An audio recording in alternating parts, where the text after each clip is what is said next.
इस धमाके ने ईरान के दिलो दिमाग को झकझोर कर रख दिया है। फिर से देखिए।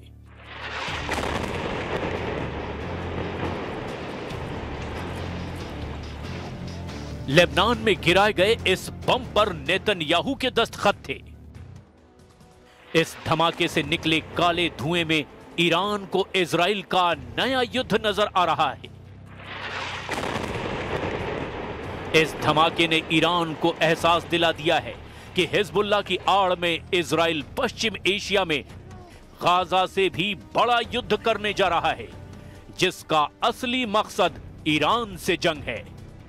इजराइल हिजबुल्लाह और हमास की आड़ में दक्षिण लेबनान पर बम बरसा रहा है।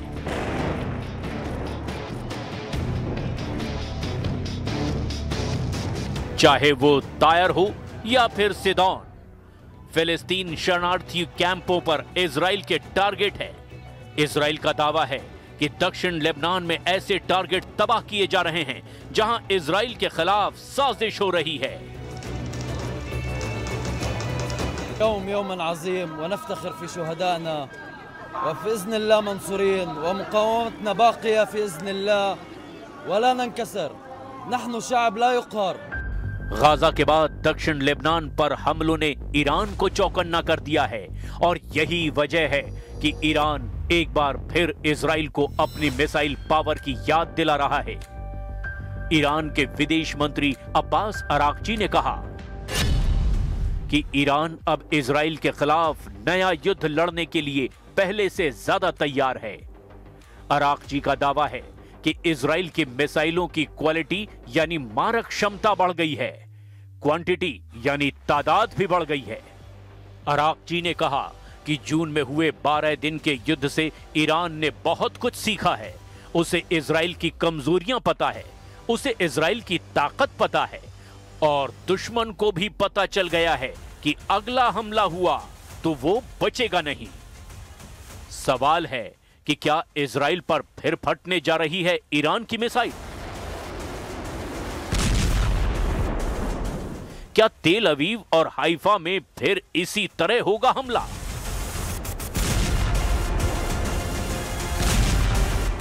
क्या ईरान की मिसाइलों के आगे फिर ढह जाएगा इजराइल का डिफेंस सिस्टम?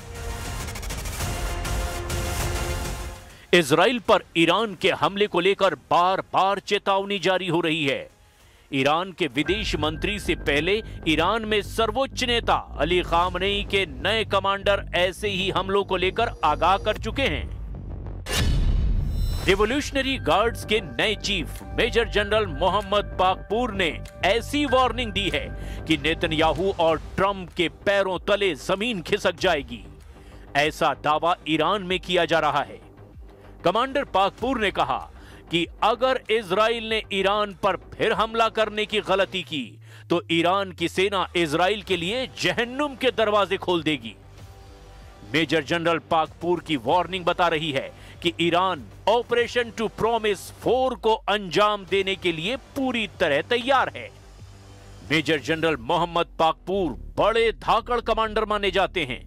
उनको मेजर जनरल हुसैन सलामी की मौत के बाद IRGC का कमांडर बनाया गया।